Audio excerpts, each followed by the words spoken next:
پچھلے ایپیسوڈ میں ہم نے دیکھا تھا کہ اللہ تعالیٰ نے ابابیلوں کے ذریعے ابریہ کے طاقتور لشکر کو تباہ کر کے اپنے گھر خانہ کعبہ کی حفاظت فرمائی۔ لیکن آپ نے شاید کبھی غور نہیں کیا ہوگا کہ مدینہ میوزیم کا یہ اگلا ماڈل ہمیں اس عظیم لمحے تک لے جاتا ہے جس نے صرف مکہ نہیں بلکہ پوری انسانیت کی تاریخ بدل دی۔ ذرا اس ماڈل کو غور سے دیکھیے۔ بائیں طرف آپ کو خانہ کعبہ نظر آ رہا ہے اور اس کے سامنے ایک الگ گھر بنایا گیا ہے، لیکن یہ آخر گھر کس کا ہے؟ مدینہ میوزیم نے اسے خانہ کعبہ کے بالکل سامنے ہی کیوں بنایا ہے؟ کیا یہاں کوئی اہم تاریخی واقعہ پیش آیا تھا؟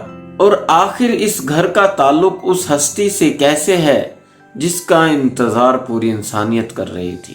آئیے اس ماڈل کا راز آہستہ آہستہ جانتے ہیں۔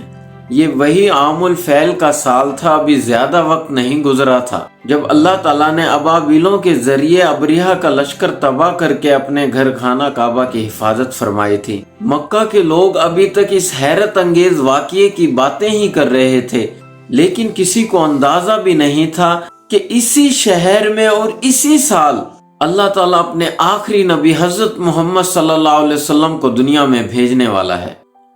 پھر وہ مبارک رات آئی، پیر کی رات، ربیع الاول کا مہینہ، اور حضرت آمنہ کے اسی گھر میں رسول اللہ صلی اللہ علیہ وسلم کی ولادت ہوئی۔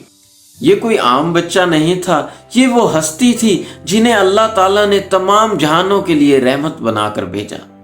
روایات میں آتا ہے ولادت کے بعد حضرت آمنہ نے حضرت عبد المطلب کو خبر بھیجی، وہ فوراً خوشی خوشی یہاں پہنچے۔ اب دوبارہ اس ماڈل کو غور سے دیکھیے۔ اب شاید آپ سمجھ گئے ہوں گے کہ مدینہ میوزیم نے حضرت آمنہ کا گھر خانہ کعبہ کے سامنے کیوں دکھایا ہے۔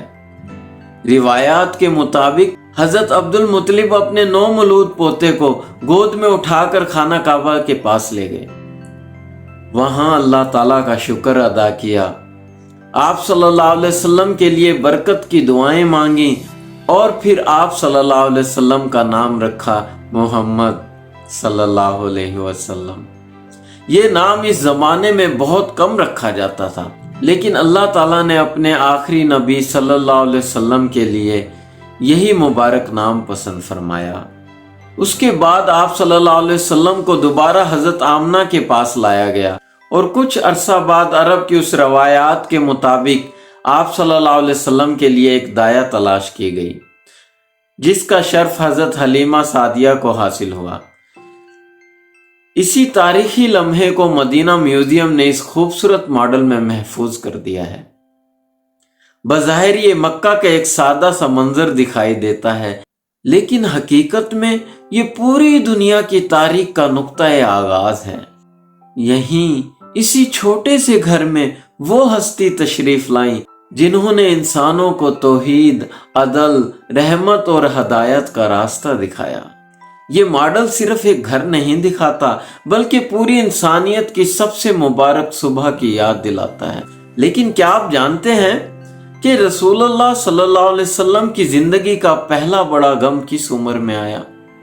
چھوٹی سی عمر میں رسول اللہ صلی اللہ علیہ وسلم پر غموں کا پہاڑ کیسے ٹوٹا؟ آخر حضرت آمنہ اپنے چھوٹے سے بیٹے کو لے کر کہاں گئیں اور کیوں گئیں؟ اور واپسی کے سفر میں آخر ایسا کیا ہوا جس نے معصوم بچے کی زندگی کو ہمیشہ کے لیے بدل دیا؟ اور مدینہ میوزیم نے اس دردناک سفر کو اپنے اگلے ماڈل میں کیسے محفوظ کیا ہے؟ یہ تمام سوالات نیکسٹ ایپیسوڈ میں۔